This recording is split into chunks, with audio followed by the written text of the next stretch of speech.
The community that you belong to, both amateur riders as us and professional riders and breeders, we couldn't live without each other. This is like a one big happy family. Because you always have some horse friend somewhere that shares your thoughts and your fascination and your way of living.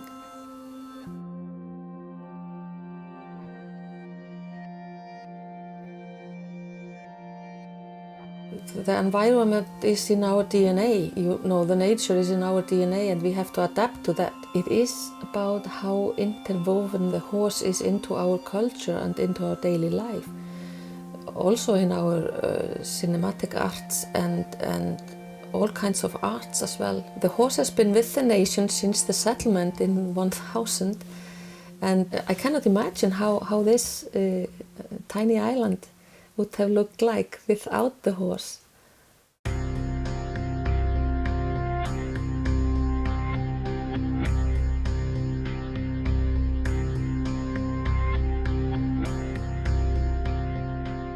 The horses are here somewhere.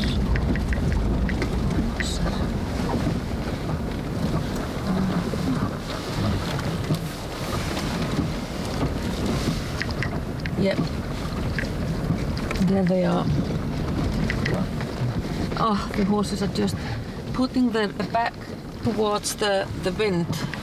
They are sheltering themselves. By standing like that, they are making shelter for each other. So not all of them are standing in the wind.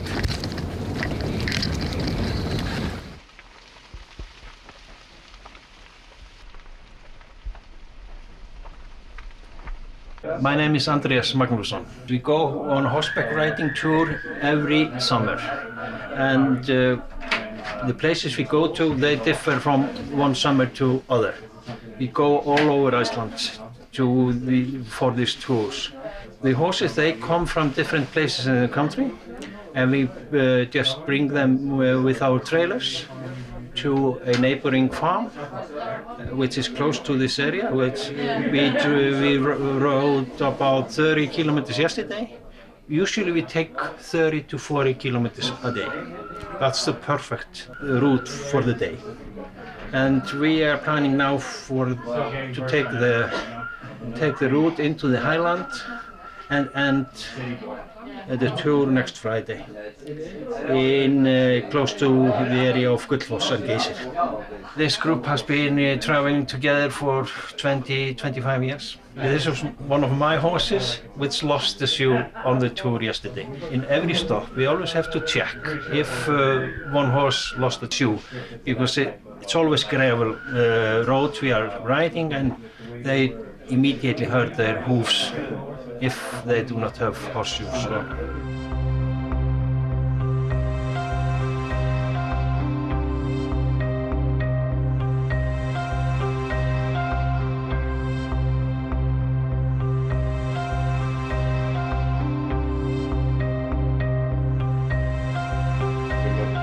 Þú ert planari dagsins. We're discussing the options. Since we have such bad weather today. I think we will go out no matter what. Yeah. We munum aldrei vera kura. No, it's more a question of which route. We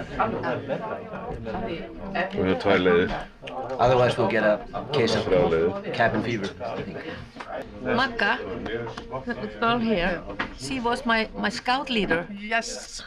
And I was just 7, 8, 9, 10 years old. She was a very active kid. Oh. and later on she became the chief scout of Iceland. Yeah. That's how Iceland is. Everybody knows each other from 2 or 3 or 4 ankles. Yes. Yeah. And I don't ride, but I am, taking care of them. These are people from all professions. You have a brain surgeon here, you have a nurse here, you have a manager here, you have so people are gathering, fishermen, and people are gathering regardless of where they come from. My name is Árni. My name is Ásgeir. I started riding horses like 6 years. 6 years old. Yeah, me too. I just like all of our horses. Yeah. My favorite is Mauri because that's my horse.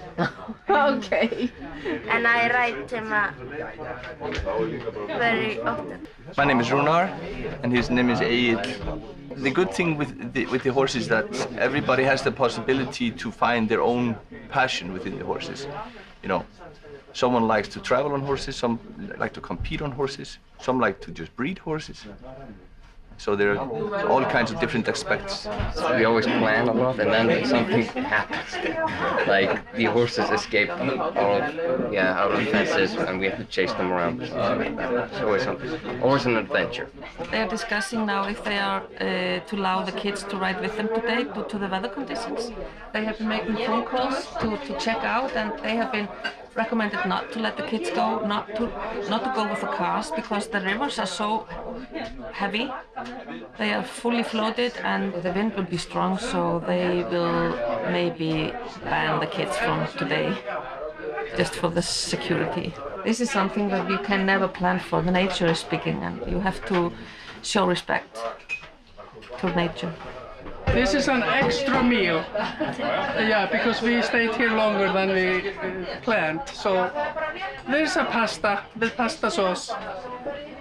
Give some power before the ride.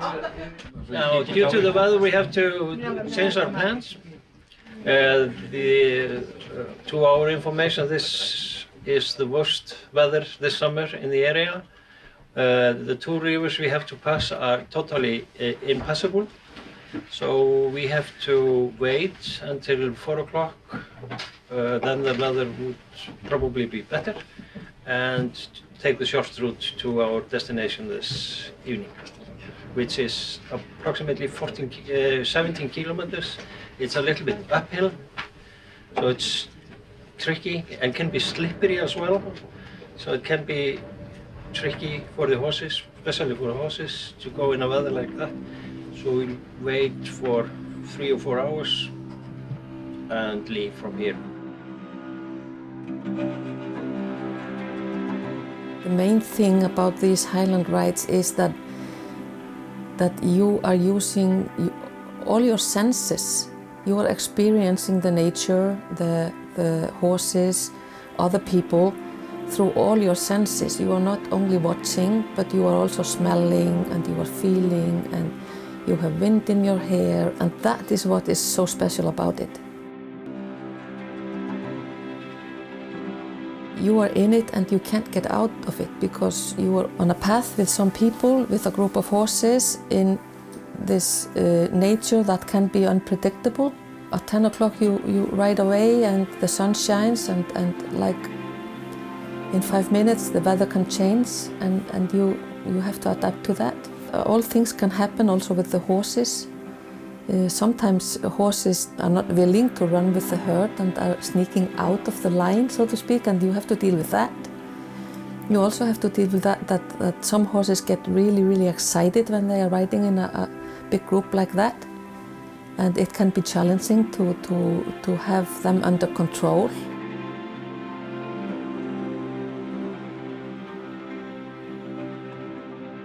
You are also riding ups and downs, and you have to take into account that the horse is comfortable doing it, and you have to also be aware that you are not asking the horse for too much.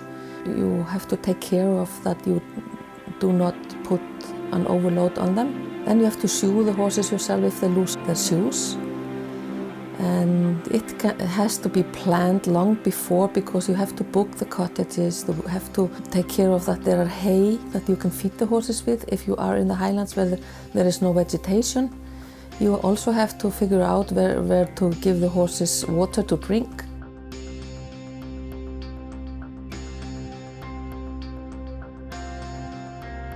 And there is also one other issue. You are sleeping in a cottage with many people, and they snore and they fart and everything, and you have to put up with it.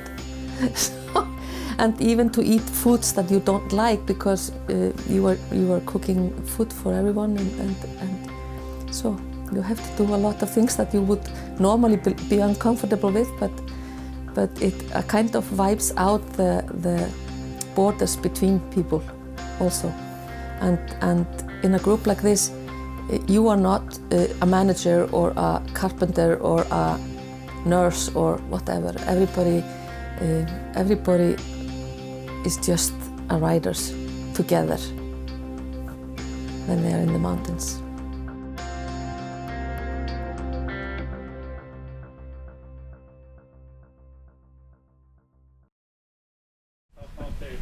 Yeah. We have cucumbers. I was 12 years old when I got my first horse. There's my old guy, and he's the reserved one. He's been with me for 20 years, and he still chooses not to come. So what does it tell you about my relationship with him? I don't know, but it's like I don't know what you can compare it to, but it's like we can't live with each other, but we can't live without each other either. So yes, now he's coming. So, but I don't think I've spent more time on any other horse's back than this one. It's not his character to be ridden. He doesn't really like it, but he really always does his best. So he has really taught me that horses will do a lot for people, even if it's hard for them. He always does what I want him to do, but he fusses. He's a very good example of how you can grow into a relationship with a very difficult horse if you can figure out how to meet the horse, not maybe on his own terms, but figure out a way to make it bearable for the horse and make him understand and accept that, okay, I will do this for you and with you, and it's going to be okay, you're going to take care of me. I think it's a little bit surprising, like you wake up one day and you realize that you belong to a few generation of riders, like because I was starting out as a rider when I was in the 60s, 70s, early 70s, late 60s, early 70s. So, and it's a little bit, you don't feel you've changed a lot, but it's so, and then you look back and you realize that I have lived through so many changes in horsemanship in Iceland. And so it's a little bit surprising to discover one day that, yes, I have a lot of knowledge, I have a lot of background, I know a lot of things that I can, contribute and things like that, because I don't see myself like that at all. It's actually a long story. I think that's very important, that people who own horses or stay with horses, that they understand horses. I think that's the big issue, and I think you can be a top rider at the top competitions and have a great relationship. But I also think that you can be not ride your horses and still do the wrong thing, like if you don't know how the horse is as an animal. Yeah. So they can get that.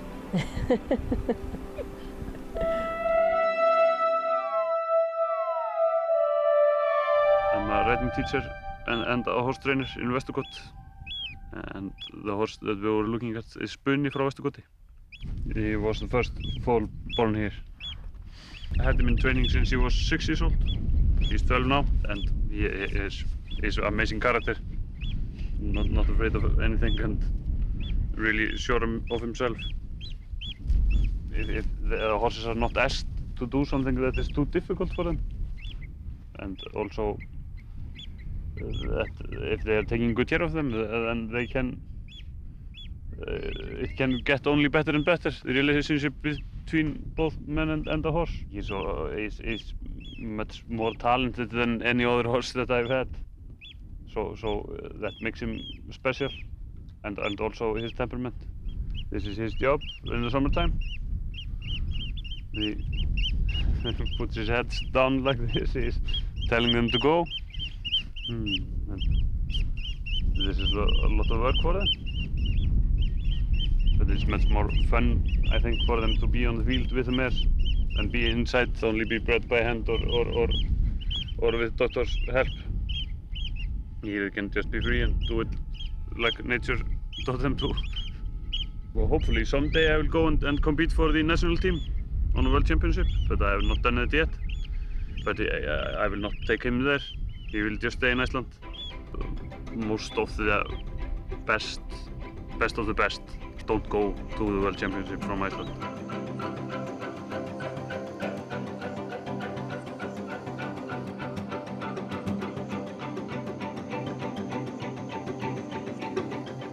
A lot of things that you think about when you're trying to breed a good horse. That you want to get a better temperament. We use him a lot. There comes all kinds of mares to him. It is a matter of an opinion what is a great horse, because there is no saying in a book what it is. So everybody can have their own opinion of what is great and what is fun in this, and that's maybe what makes the sport beautiful.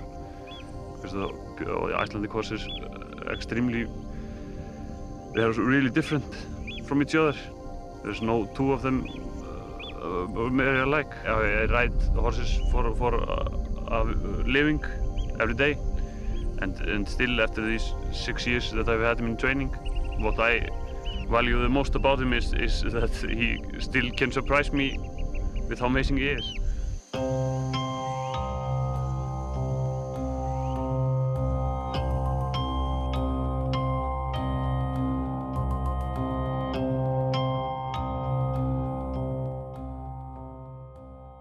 I just kind of get stressed if I haven't gone horseback riding, or I just, I need to go horseback riding now. It's just like stress relieving for me.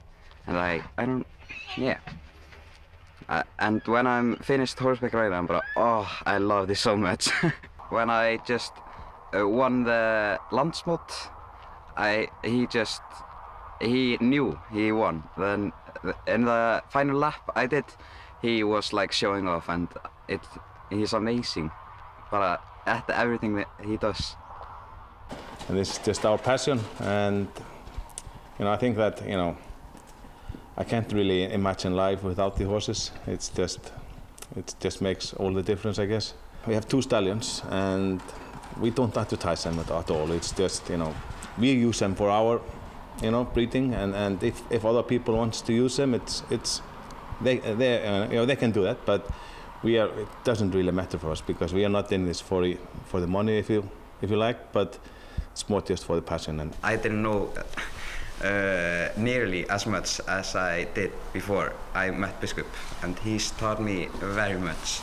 You need to have a good relationship with your horse if you wanna progress with your horse. Then the relationship needs to be good. To have a child, in competition or just with you in the horses, it's just I don't think I can ask for anything else. I guess I bred both the horse and the boy. It's a double pleasure, I guess. People often ask me, doesn't horses take much time? I say no, not enough. I wish it took more time. When I met him, he used to be into horses when he was younger, and he tricked me into getting a horse. Let's buy one horse, and it will only take about an hour a day. Now, 20 years later, we have about 50 horses. We moved into the country, but this was just one big hoax. Starting with the one horse. And I made the decision, either I'm going to participate or I have to divorce him, and it was cheaper to participate. So maybe the joke is on him.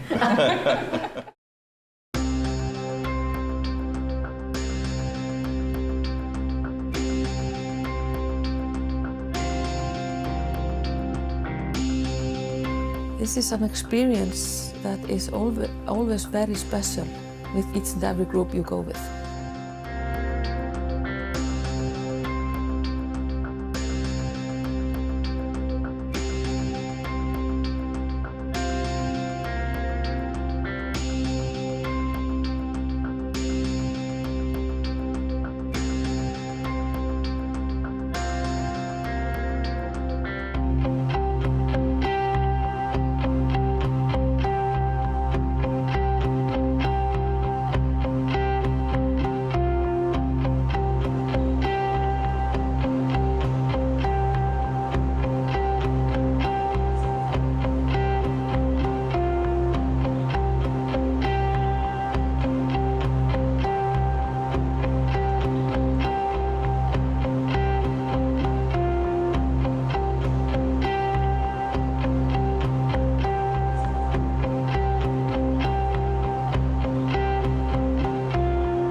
Þingvellir actually is a really dear place of all Icelanders, because here our parliament was formed.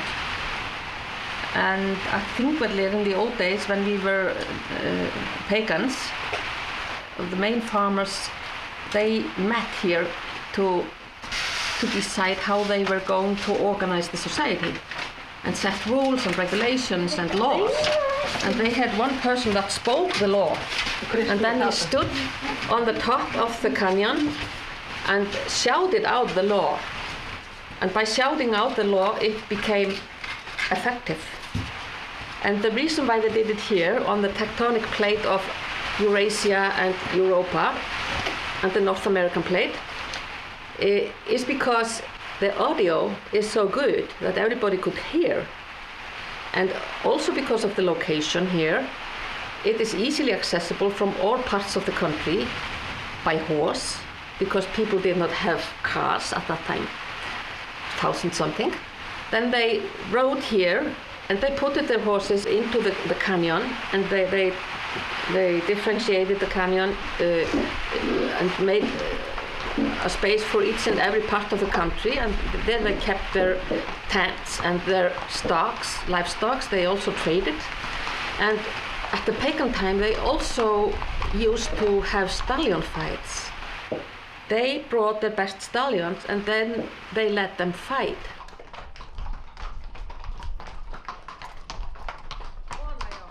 The farmers forbidden everybody to ride their horses, and if you took a horse that was forbidden to ride and rode it, you could risk getting killed.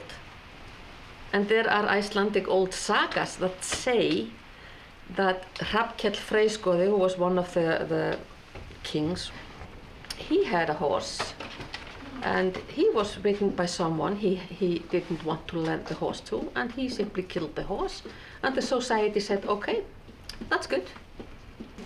I was 11 when I first had a horse. My grandmother, she had horses, and grandfather. They traveled a lot in Iceland. Their trips was up to 3 weeks. This is just what I have grew up with. I have been born in the horses, so it's just, it was nothing else.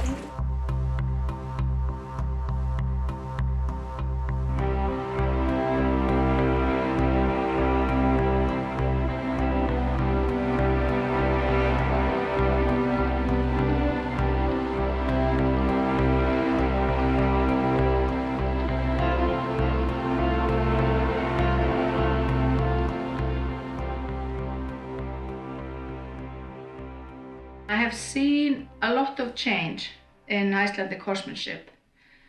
And what has mostly changed is that we have more competition, we have more young people riding, we have more education, we have, it's a bigger world.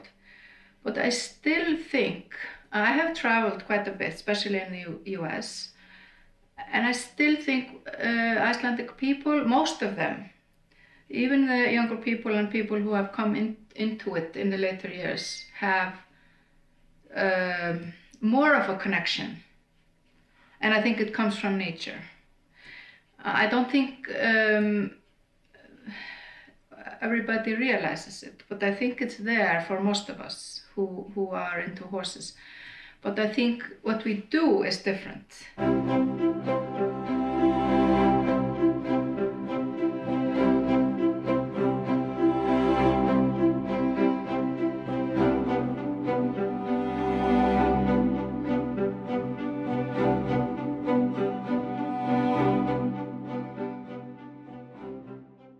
He's born in 2007, so he's 11 years old now. He's a champion. He's not only a really good individual, but he also gives really good offsprings. We call it you get a horse bacteria. And I think I'm born with it. You use all your spare time and just being with a horse and enjoying it. Well, if we begin with this stallion Jarl that we have been seeing.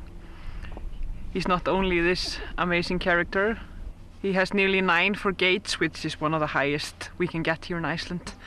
He has 9.5 for pace, he has 9 for tult, he has 9 for trot. But for me, he should have 10 for spirit and character. For me, that's one of the most important things. That you can trust them for your little ones, and then you can go on, and then they are this horse full of life and spirit and amazing gaits. I think that's the most special about, for example, our Icelandic horse. Reyndar þægilegt, hvað lítill kallur minn. Opasi, svona. Opasi. Það vill hann ekki lítill kallur kona það? Nei. Ég skal geyma pokan.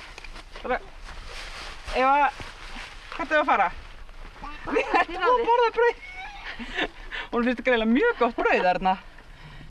Of course, we're lucky enough that we have all this space here in Iceland, and for me that's quite special. I love to go look at the foals when they're born and, you know, let them come to me and everything, but I'm not too much just leaving them a little bit like a horse. I don't want them to be like a pet. I want them to be a little bit, how do you say, independent. 4 years old mostly is done very little, but a little bit made contact with a man and a little bit ridden, but not too much to be careful with everything. Because they need to be muscular just to handle the rider. What I'm the most fond of all is in Iceland is that, and that's something my dad has imprinted me, because he's born in 1950 and has been in this area for a long time. For example, the water is in one end of the pad in the big field and the grass at the other, that they always need to walk a little bit and move, building up the muscles.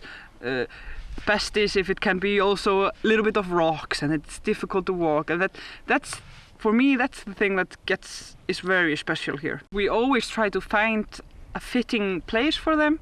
Either they become a pleasure riding horse, maybe they have talent for competition or breeding. At least we try to find a fitting job for them. This is also business. It's not only flowers and rainbows. It's also, you need to earn a living, so they are being sold to good owners. I also want our horses to perform. You know, they need to be able to show, because we have an amazing horse with amazing gaits, and they need to be able to show that. But then we also need good horsemanship. Most people that are working with horses share the same vision. At least I hope so.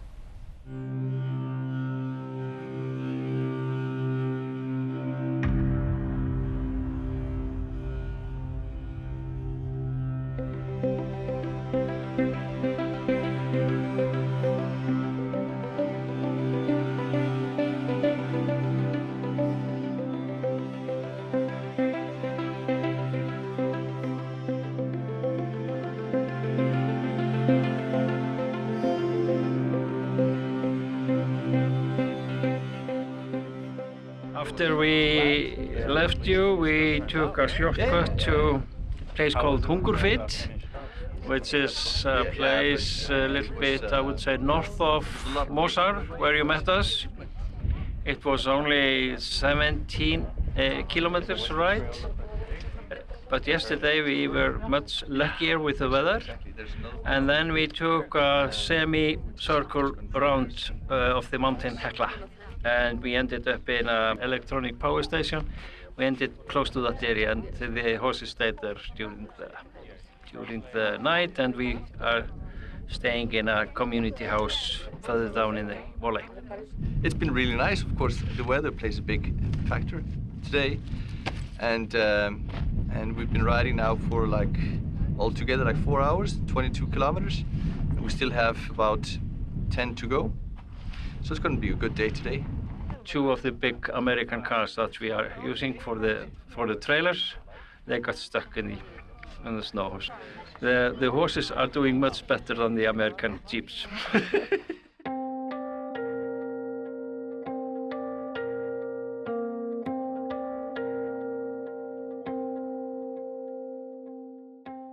I have 9 horses. So we take turns, but I'm so fortunate to have 2 of my boys with me also. So we share these 9 horses and take turns. But my youngest one, who's 10, He has a very strong mare that has no problem carrying him, he's so light for longer distances. But this is their favorite thing, is to go on riding tours like this. Hvað svona gott við hana?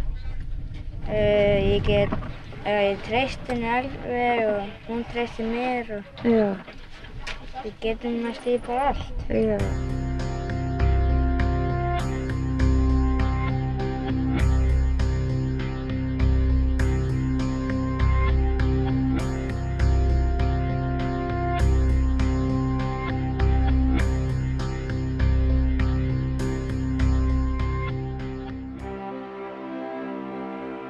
The horses, they had been staying very cold, they were a little bit stressed, and then when we decided to leave, the weather conditions were not so great, so it was a little bit difficult.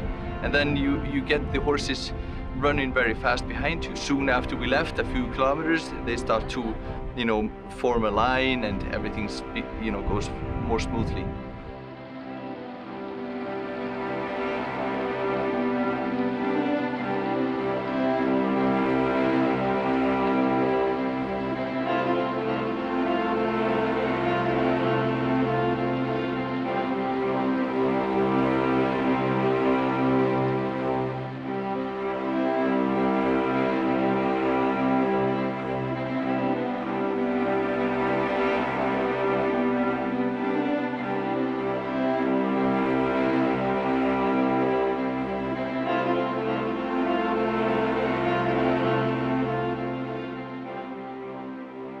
You cannot quit when you are, for example, in a trip like this with the horse. You have to manage. You have to go ahead. You cannot stop or back. You have to go ahead.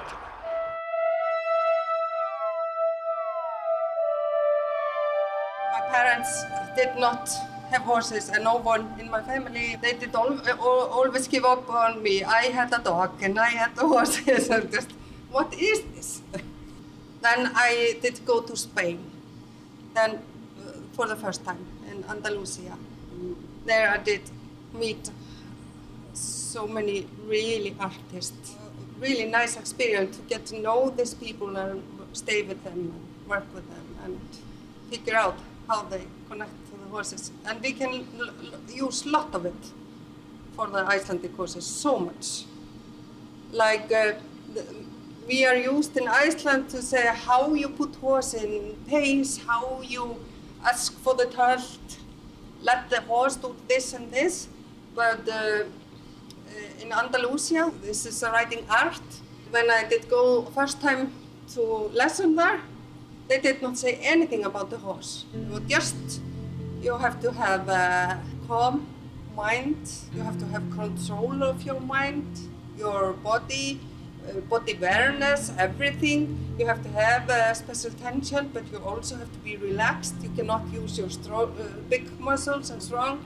And then suddenly I was in lesson and they just were telling me to breathe, to take up in my stomach a little bit more, turn my shoulders a little bit more, and do this, and the horses start to dance. And to help them to be self-caring, you have to be self-caring yourself. And just to half and ask a little bit, tick, tick, tick. And that is so beautiful for the gaits in our horses. They understand the same, they of course are a horse.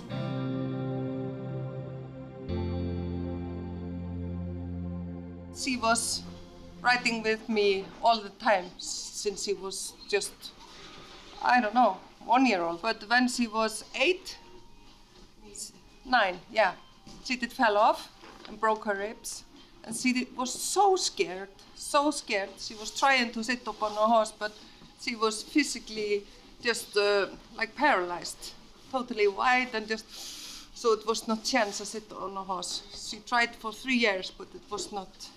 But then we heard about this old horse who was going to slaughterhouse. Really old, 20 they said. I think it's not old. But we did buy the horse and just bring it home here. And we said he is old. He is all his life he has been a children's horse, and you do whatever you want to do with him. And she just took her time to get to know him and like that. And then suddenly they were just playing around, and she was riding him without saddle everywhere and just with her hands out. And they swim together and jump over things and whatever. And then she did just feel herself back. And so it's no chance for someone to go riding if something happens like that. This old horse did save her and her self. But now this horse is 28. Yeah, 28. And a 5-year-old boy is training him every day now. Our friend has a 5-year-old and they are just tulking and galloping everywhere.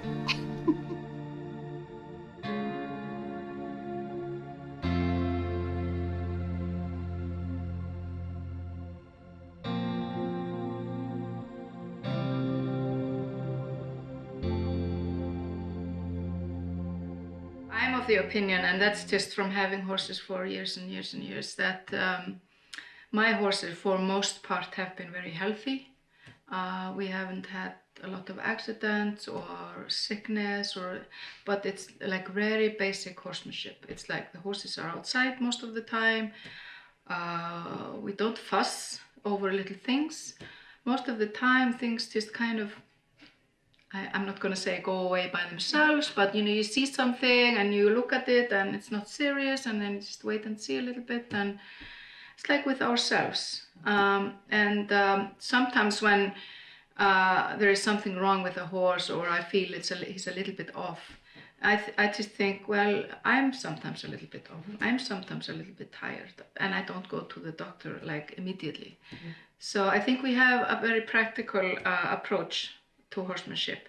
But I know there are chiropractors, I know there are teeth doctors, and I know there's, especially with the more expensive, like top competition horses, you probably have more of that than in just the basic horse farming.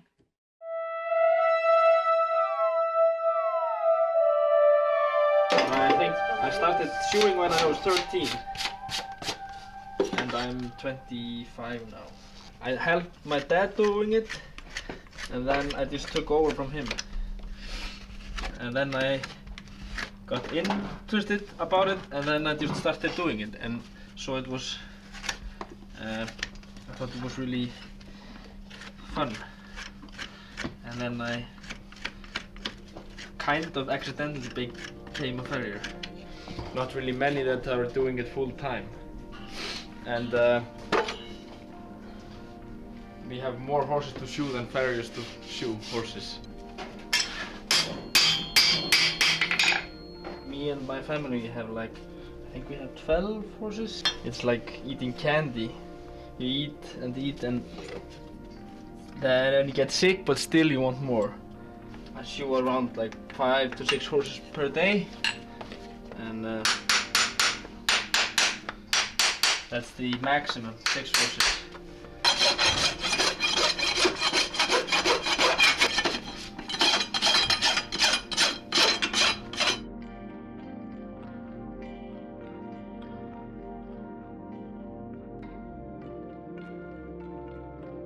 I was working there with the disabled kids and adults, and I like it so much. So when I was 20 years old, I started doing it by myself.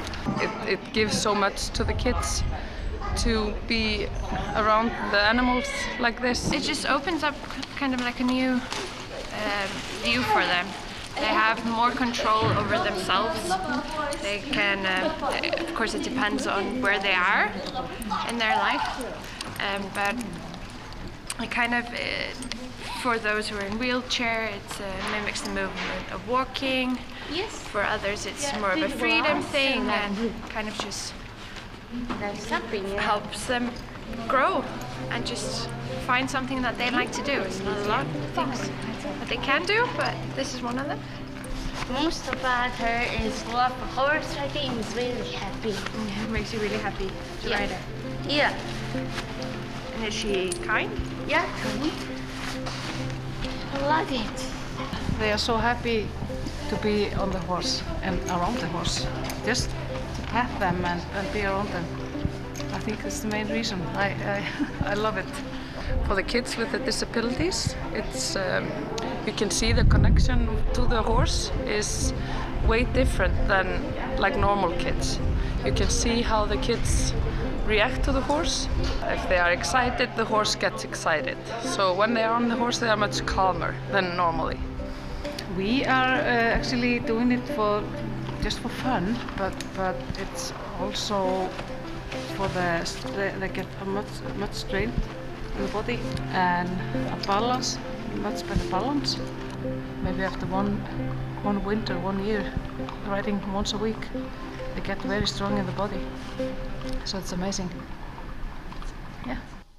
I was born into it, so I had no choice. In Iceland, we're a small country, so I think that we connect to them. Yeah. It's just something about this horse that we can't explain it. It's some love about it. Every summer we take a week or 10 days and just ride, you know, up To the mountains. yeah, and away from everything. It's a good escape. Yeah. Also, just riding them, it's an escape from kind of reality. Like being in school, you get so tired of being in school. So when I get to the stables and get to ride my horses, it's an escape. It's something I love.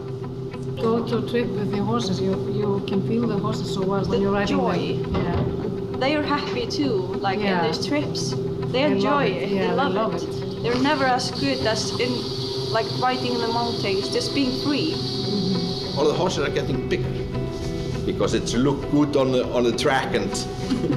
But this can be dangerous, you know, you're messing with nature, so you're messing with the nature of the horse. We let greed get the best of us, so that's not very good. I think we're getting, you know, better knowledge, and so we can, you know, do better in the future.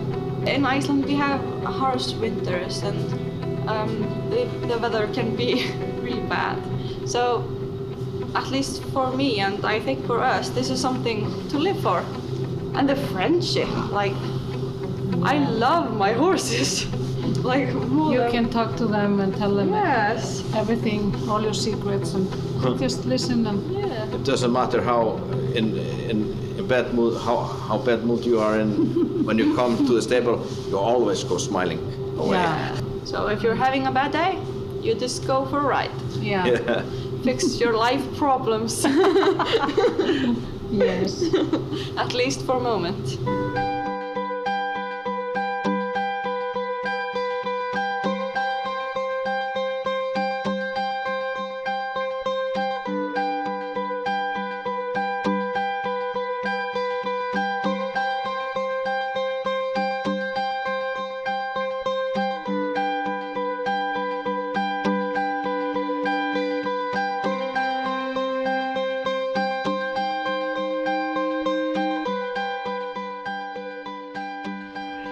It is in the winter. Horses are let out maybe once or twice a week to run free. And this is done for the training purposes for the endurance, but also it is much fun for the horses just to go out and run.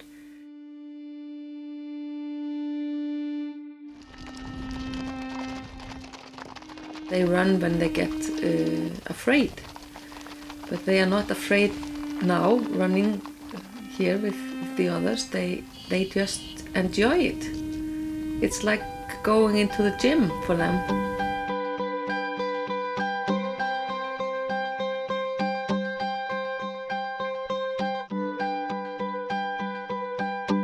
And they are in the stables.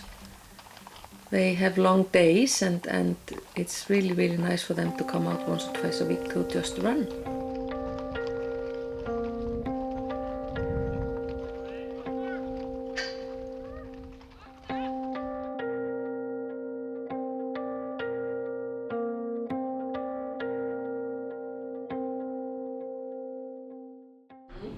go. Can you give me some candy, please?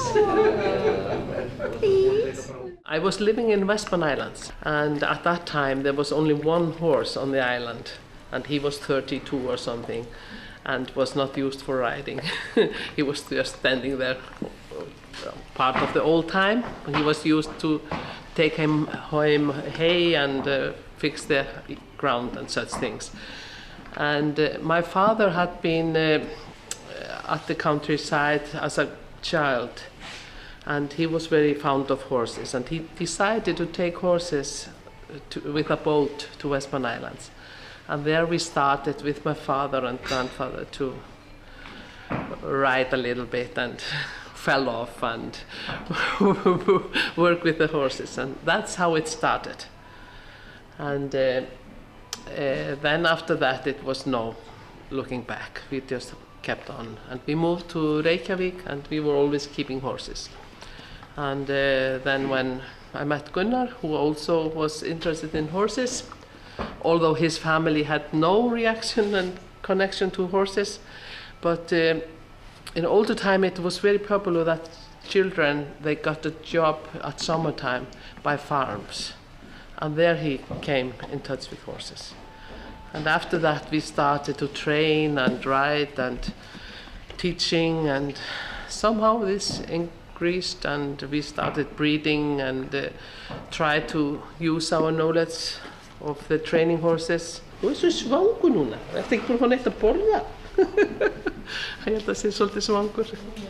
Já. Gunnar, vini mína hérna frá Ameríku langar svo að fá að vita hver galdurinn á bakvið að ná svona góðum árangri í hrossarækt eins og þið hafið náð því hjónin? Ég veit ekki hvað þetta. Það kannski eiginlega bara að vera svolítið heiðarlegur í því sem maður að gera. Já. Og hrossin sem maður að rækta undan og hestarnir sem maður að nota, þessi er hreinskiptir og heiðarlegir. Þá þetta nú yfirleitt, maður ekkert að blekkja sjálfan sig. Það snýst svolítið það. Hvað áttu við með þegar þú talar að vera hreinskiptið og heiðarlegt hross? Þá náttúrulega bara eðliseiginleikarnir bara númer 1, 2 og 3. Og svona, svo þetta að bæta við það með tamningu og meðhöndlun við það sem gott er. En það er löng leið að ætla að gera þetta hinn meginn frá, það sem að gæðin í eiginleikunum eru ekki til staðar. Og maður velur sér ekki réttan mótleik heldur þegar maður er að halda hryssunum, þá þarf þetta að fara, og því heppnari sem maður er að velja þetta saman með þetta hugafæri, þá fær maður svona hreinskiptinn hross og þá eru hæfileikar og geðsla og tamningin auðveldur.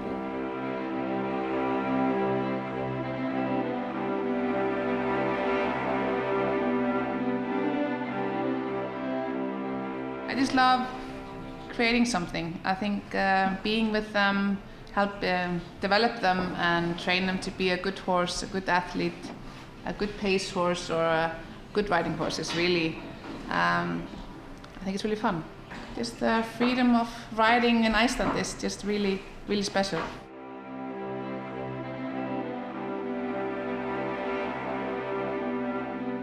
I get so proud of my horses, and that's really, really something that keeps the interest and the passion. We were in the top at Landsmót just half a year after I had my daughter. She asked her grandfather to give her Gaumur, that's our best stallion, and they have a really special bond. And she's riding him here in riding hall and giving him candy and enjoying it as a 4-year-old. My grandparents are also riding, they're 80, and it's just a really big family thing, and it kind of brings our family closer. And I think it's also with Icelandic horse, people I know around the world that have Icelandic horses, it's like one big family. And when we go to the World Championships, it's like celebrating the horse, and it's just, I think, a really special bond between people in this horse community.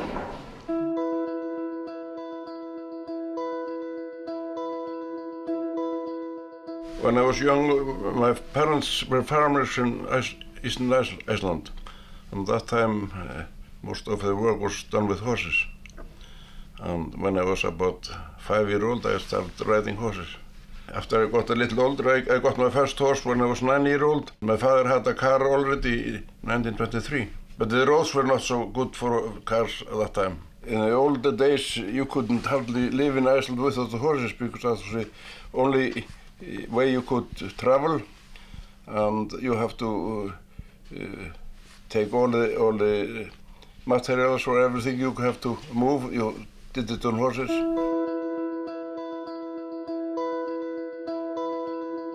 Icelandic horses can be quite old. And if you care well for the horses, they can last for up to 30 years old or even more. It's a misunderstanding that it's best for the horses not to use them. It's best when you use them and hold them in training, and then they last long. But if you quit using them, they get stiff and old very soon. And therefore I think that's with myself also, if I quit riding horses and working with them, I will be stiff and old and very soon. I have had many special horses, but maybe one horse was very special. His mother died the night after he was born, and I bottled him up. And he was one of my best horses I have had, and he was known all over Iceland. And he lived until he was 29 years old. The Icelandic horse population in other countries are going very much up. There are two countries that are not so much importation to, that's England and United States. And I think that is because the Icelandic horse is called a pony there. Americans don't ride ponies. Monty Roberts was a very famous trainer in United States. He said about the Icelandic horse is a great horse with only short legs. Some time ago they thought it only came from Norway, but later research shows that they have no relationship to Norwegian horses, and most of them have come through England and Scotland and the islands, north of Scotland, and from there to Iceland. There are only two breeds in the world that have all 5 gates, or 5 gates in the same horse. That's Icelandic horse, and that's Mongolian horse. The gate tult is what makes the Icelandic horse famous. The connection between owners of Icelandic horses, not only in Iceland, but abroad, is much closer than many other breeds. More friendship between the Icelandic horses were the people that have Icelandic horses than the big horses. I don't know why that is, but that's a fact.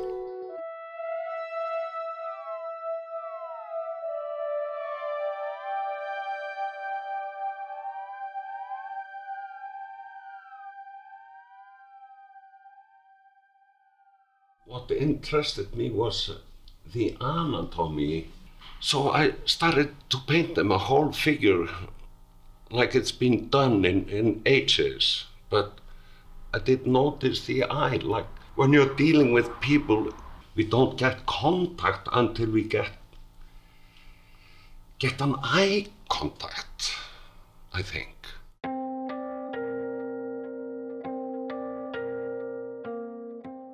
I did live with my grandmother and grandfather in the country in the south of Iceland. I was there 11 summers. And the horses there on the farm, I mean, they were just, nothing to play with. They were just working, animals. But they were there. When I started to paint the horses, I mean, yeah, get closer and closer. The first animals who were a part of every day's life in the Viking times and so on, they've always been there, part of the family, This farmers' society and the fishing industry, when it was very primitive, everything basically was moved by horses, if one had them. This land is big and we are few and walking for days or 2 or 3. I mean, That's how it was. But having a horse was like having a Rolls Royce, a good car. You basically feel like you haven't started yet. I mean, this is endless. And I love it. I love that.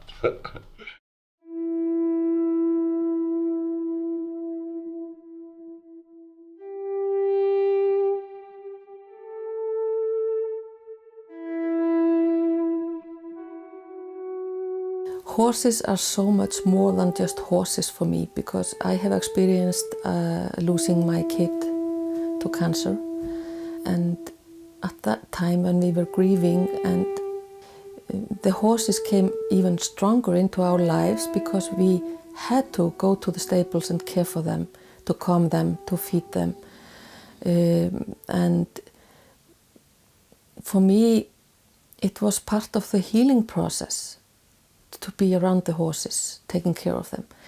Not riding them every day, because sometimes I was in the condition I couldn't imagine me on a horseback in that physical state, because the horse's senses when something is wrong, or when you are unbalanced, or when you're grieving, or when you're even drunk, they sense that. And you as a rider have to be a leader in the horse life when you're riding the horse, even though it's a cooperation between two of you. But just to come here, to be around the horses, to smell them, to touch them, to talk to them. They are a kind of a non-judgmental creatures that are just here for you when you need them. And we have talked about it, that it would have been even more horrible if we could just have crawled under our blankets and not got out, but we had to go out because we had the responsibilities for the horses, and in the end that helped us a lot.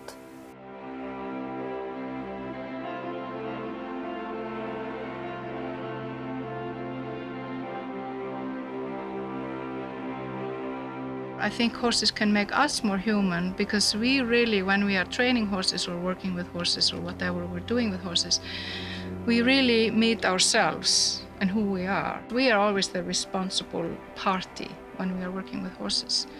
So they teach us patience, they teach us cleverness, think out of the box, solve the issues, get them to cooperate.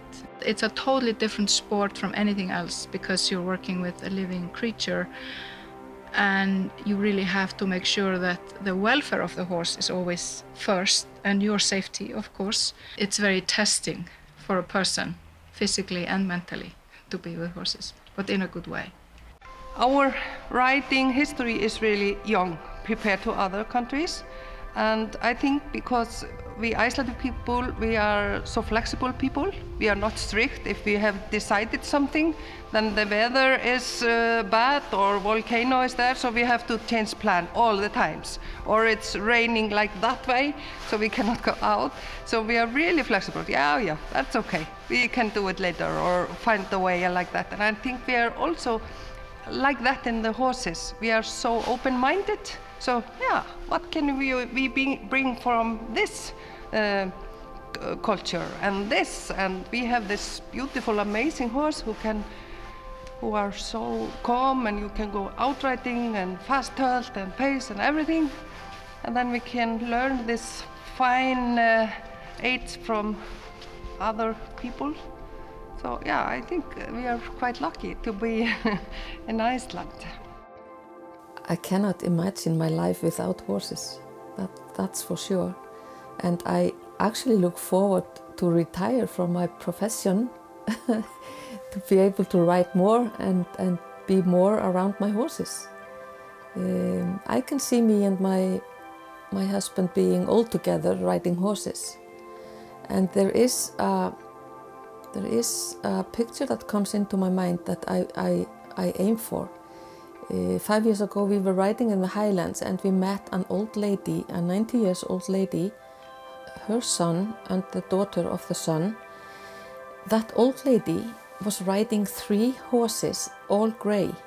She was like the queen of the mountains. And if I have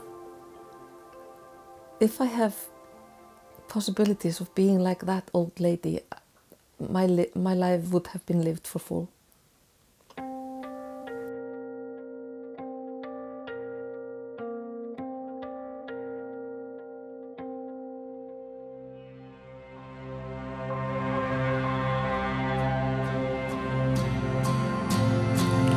To think I might not see those eyes makes it so hard not to cry. And as we say our long goodbyes, I merely do.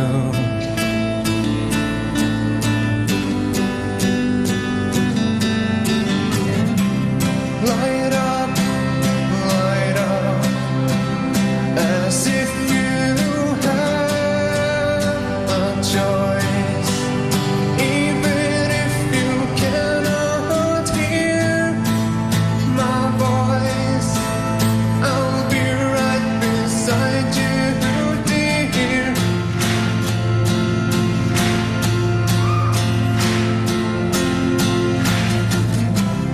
Have heart, my dear, we're bound to be afraid, even if it's just for a few days, making up for all this mess.